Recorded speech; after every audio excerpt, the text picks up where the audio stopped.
The next map is going to be number 6 Iceland's version 5. And I'm assuming the 6 stands for 6 players because this is obviously a 3 versus 3. On the north side, we have Dokkel and... Hold on. Is that the same team as before? Yes, it is. So we've got Dokkel and Zlo totaling up to precisely 3,500. And then on the south side, we have Strogo and Blinchik. So this is the final round in the losers bracket. The winner of this game will go to face a Chief Jaguar in the final. So we're looking forward to that. 2 more games left in the tournament. So Dokkel is going for 2 land factories right off the bat, getting a bit of double adjacency on his primary. Zlo has chosen to move his land factory much further over and go for a Hydro Rush, although I can understand that because he doesn't have as good a placement for his Mass Extractor. So it looks like everybody gets 1 potential land factory that gets double adjacency, and then the others are kind of gimped so that you can't do the perfect square thing. That is an interesting choice on the part of the map designer. Reclaim. What do we got for Reclaim? Everything all around the outside edge, along with some massive ice chunks in the middle. I don't know why exactly we can get mass from ice chunks, but I suppose that anything that is massive will do, and those ice chunks are certainly this thing. On the north side, we've got Flares moving in against a... Nope, I was about to say a mole. That is a Selen, because we have Cybern Seraphim versus UEF Aeon. Sorry for the little spasm there, guys. I'm trying to scroll a little bit more smoothly, and that was definitely not the direction that I needed to go with that. This flare is going to move around the back side of the base. There is apparently pathfinding area. Yes, there is, if I can get the camera in on it correctly. You can run around the back end of things and get into the power and the mass extractors on the back of the base. So well done there. Looks like this Selen is going to come in and try to fight, but the Spirit took a little damage from the Selen before. Selen was killed by the Lab Spirit blocking once again. Flare doing a little twisty-turny on the micro and getting away with only a little bit of health missing. It did get hit a couple of times, but only a little health missing. Over on the left, had a Flare picked up by a Mech Marine. No, that is a Snoop and a Flare. So the Flare succeeded in killing the Snoop, and then the Mech Marine got away. He is going to go after engineers in the back. Hopefully he sees that. Yes, there's a correction on the micro, so Strogo is going to kill off that engineer right there. Thing of note, Strogo and Blinchik also total exactly to 3,500 score, or 3,500 rank, and this is 94% balance. So I told you towards the end of the tournament we were going to run into much better balance, and that is definitely the case. Attack move order here, that gives you Mantis shooting into the ground for some weird reason, but there it is. And then Mech Marine is moving up north to try and kill off as many NGs as possible. Mech Marine dropping a little damage on that Mass Extractor as it goes by. 2 veterancy on that son of a gun. That gives it 2 regen per tick with 174 potential HP cap. That is a very survivable Mech Marine if ever I've seen one, but not if you run into a pair of Mantis. T1 Bomber out for Strogo, moving across the center of the map. That reminds me, we need to check in on the builds. So 4 land factories, 1 air factory for Zlo, 4th air factory, or 4 land factory going down for Dokkel. Then we move to the south side as we watch this bomber pick up another... No, that engineer is dodging wildly. It's not even going to succeed in... And it dodges again. That was a pre-queued move order to spoof the bomber so you don't even have to stay there and micro it. Well done, Zlo. On the south side, we've got 2 land factories and an air factory out for Blinchik, who is already dumping the gun upgrade at 4 minutes into the game. And then we've got a 4th land factory after a single air factory for Strogo, who has now had a run by in his base as well. That engineer is still alive with the bomber now ground fired, where hopefully it can hit the dang engineer. But at that specific point, Zlo moves to the north and decides Decides to save that engineer once again. This dance with death is amazing. This bomber has failed at approximately all the passes to kill this engineer. And, oh no! With its dying breath, it finally takes out that stupid Engie. That is brilliant. Okay, well, that's my moment for this game. Oh, man. Well done, both of those players, trying to get that dastardly Engie dead by the bomber. Okay, Strogo dropping another land factory on the front end of things. Gonna try to get his land spam a rolling. That's gonna give him a total of 7 land factories versus 4. Another air factory going down on the hydro for Dockel. That's gonna be 2 total for the north side team. On the south side, it looks like we have 2 air factories as well, so relatively even in the air game. Then we also have another land factory over to the left for Blinchik, who's going for a 3rd air factory with power adjacency in that crook. This is almost like a tic-tac-toe board. It's kind of cool looking. And that is probably going to lead into a T2 air factory. That is double gun down on Blinchik's ACU and single gun for Dockel versus an unupgraded ACU and an unupgraded ACU. So there's your outlook on the map as we wait to see for the next collision.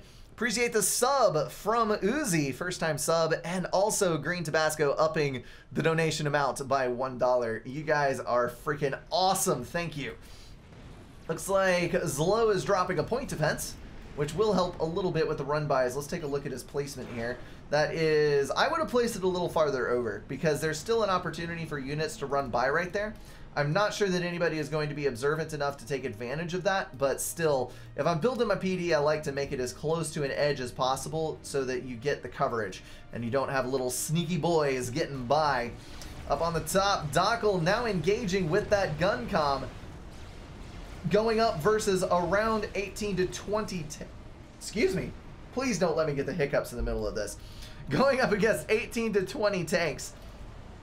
Strogo retreating in the face of that, knowing that he can't really do much about it with the forces that he has at his disposal. This is where you want to try to leave as little mass as possible on the other side of the map for your opponent to reclaim. We've got 1 T2 mass extractor there versus 3 over here, or the 3rd one halfway upgraded. So that's going to be eco versus unit spam. We all know how that ends. We saw Blinchik fail to it earlier in the tournament. Blinchik now moving up with that double gun comm on Zlo's ACU. Zlo being forced into a full retreat. And we've got roughly the same number of units for Blinchik as we do for Zlo.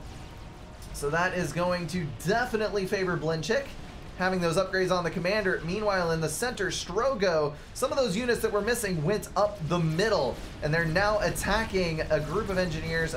Point defense is going to come online and kind of deflect those off to the left, but this is still going to cause a loss of some of the units on this side. Zlo also out of character, going for 3 T2 mass extractors, using up some of the reclaim on the back end. Meanwhile, Blinchik going for the spam option, dropping a single T2 mass extractor and then getting a T2 land factory upgrade, along with outbuilding his opponent on land units. Strogo just managed to get the gun upgrade on his ACU by deflecting units to the front with his own T1.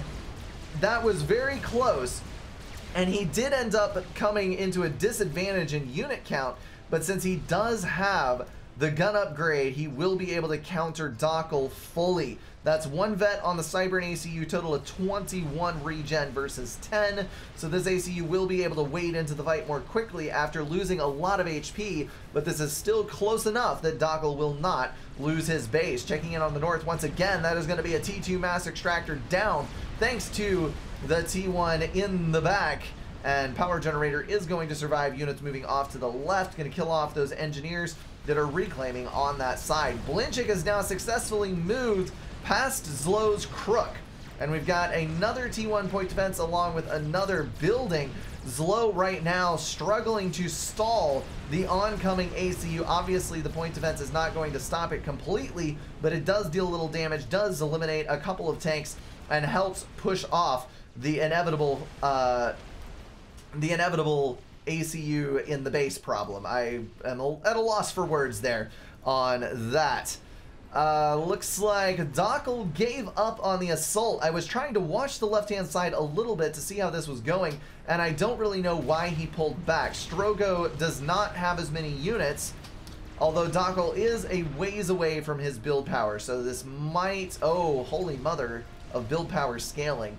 That is a lot of land factories coming online, so he is looking to completely outspam his opponent in the early game.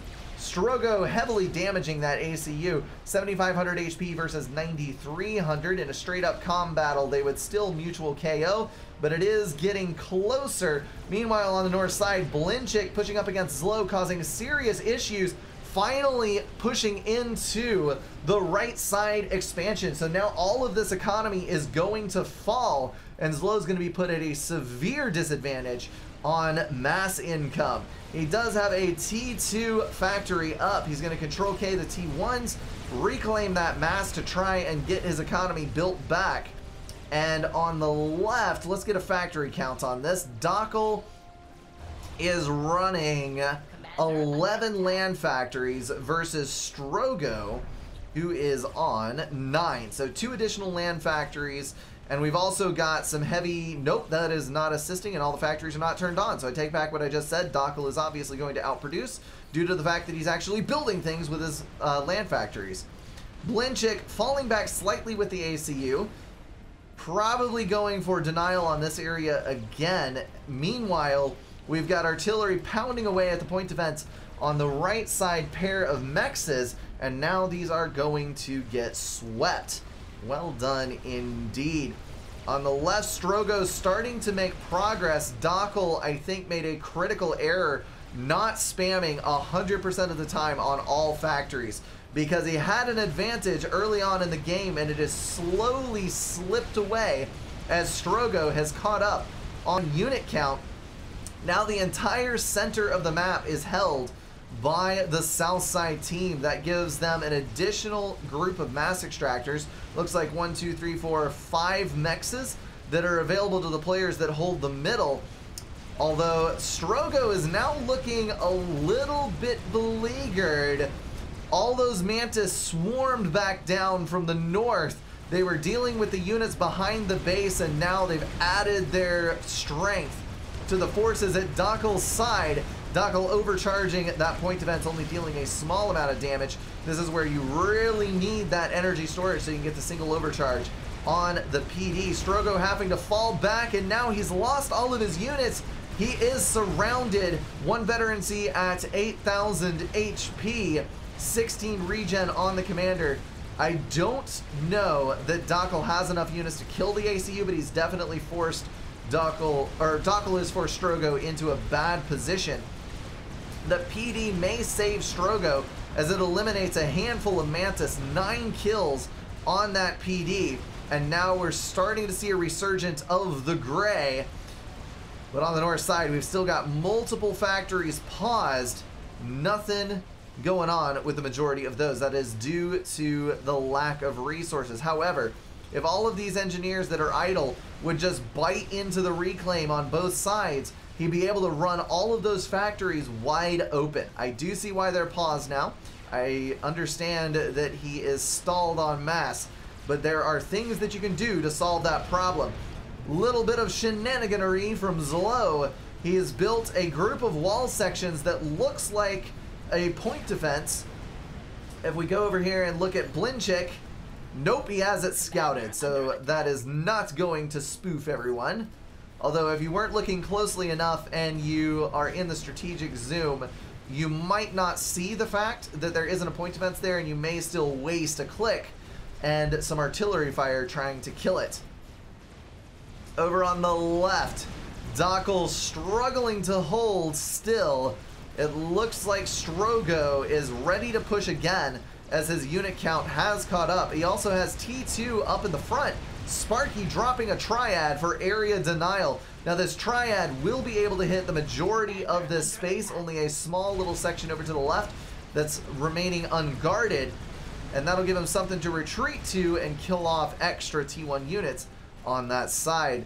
Looks like over on the right, Blinchik has finally stalled, but T2 is at his disposal as well. Mobile shields coming up to shore up the HP on the Auroras. Auroras are able to deal with a lot of T2 units based on their damage output and their range.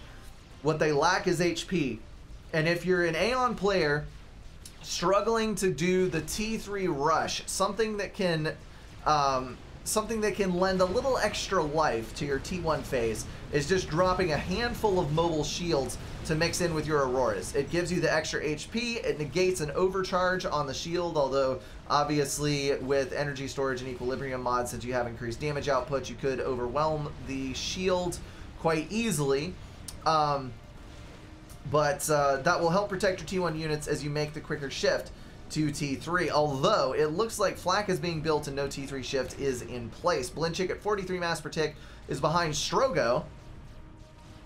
Strogo is doing quite well for himself at 53, and I think Blinchik has now reached the point where he can afford to get some further upgrades. Shield upgrade going down on the ACU, T2 on Zlow's commander, probably immediately followed by gun upgrade in order to contest the Auroras that are coming forward. But we do see Ilshavas out in the field. Zlow, let me check on his income. He is actually power stalling quite hard, going for the gun upgrade that I mentioned earlier. He's at 1,000 power income and 43 mass per tick, thanks to the early T2 mass extractor upgrades he got in his base. So even though he is missing an entire expansion, he isn't that far behind on eco. Dockel, on the other hand, doesn't have a single T2 max to his name. Nope, he does have a single T2 max to his name. So he is struggling on income at 21 mass per tick, which is going to keep putting him further and further behind as Strogo is able to scale up with his 55, more than double the output of Dockel. So Zlow has done pretty well for himself. He's got T2 land. The Ilshavas are able to range the Auroras quite nicely, deal with them much better than T1 tanks anyway. The good HP pool is also quite handy, and they will be able to move out and recontest this area. Obviously, Blinchik could swoop in and take this back, but at least Blinchik isn't able to get at the mass extractors, and this will stave off the inevitable for slightly longer on Zlow's part. Zlow's now dropping Nano Repair, which is going to power stall him yet again on his 940 income. He's trying to get a T2 power generator up. He's pausing things and feathering the pause button to keep the upgrade going while he's building his PGen. If he gets that T2 online, he should be able to get Nano quite easily, and then he can move out into the battlefield with confidence. Blinchik will have a slightly higher total HP pool, but the regen is unmatched on that Seraphim Nanocom. The shield will take time to come back up, so it's kind of in chunks as opposed to smooth regen, and I don't know that Blinchik will be able to deal with that damage output. Looks like on the left-hand side, Dockel has finally stabilized to a certain degree, but Strogo is now creeping up with T2 point defense. So Dockel's going to lose small portions of his base at a time. He is going for a T2 HQ on 19 mass per tick. He needs to get more engineers out reclaiming so that he can float his projects. Looks like he is at minus 60 mass, only 7,000 reclaimed. Let's take a look at the other players. 12 for Zlow. Blinchik in with 12,000. And then Strogo with a whopping 16,000 and overflowing to his teammate. Blinchik now making the move. 90 regen on 16,000 health versus 60 regen, or 70 regen now on 26,000 HP. Zlow is going to have issues overcharging through all of these shields, though. Look at the fervors dropping RD shells everywhere. Yes, I'm checking the name to make sure I have the name right. If that ACU stands still for even a second, that is 100 DPS per artillery that is going to crash down on his commander. Artillery moving up to kill off the T2 point defense that he's trying to build in the back of his base to secure the situation. I think that Zlow is in fact going to be crushed by this push. Dockel is also getting plowed under by Strogo, who has got 5 T2 point events online, hammering away at that HP on the commander. And the T1 and T2 unit mix in the back is just waiting to swoop in and kill the base at the first opportunity. Zlo racking up the veterancy, now to 102 regen potential, but he's going to lose his overcharge due to dropping the T2 power generators. Hopefully he'll have some positive income once he mass stalls, but no, he will not due to the reclaim. So there's the overcharge, depleting the rest of his bar. He's now plus 700. I think he paused everything else that he was doing in order to get out as many overcharges as possible. 3 veterancy, 20,000 HP potential, but now we've got T2 point events coming online for Blinchik as well, and that is going to totally shut down this ACU push, hemorrhaging health as he struggles against the... Oh, that artillery fire though. Just an unbelievable amount of damage. There goes Zlo. Here goes Dockel, walking in to accept his fate. And that is GG. Well done there. Southside team absolutely crushing it. Crushing it. Blinchik and Strogo, well done indeed. That is gonna wrap everything up for this video, guys. If you enjoyed it, feel free to drop a like and share it with someone. If you want to support the channel, catch the streams, or join the Discord, check out the links in the description. Thank you all for being at least partially insane, and I will see you in the next one.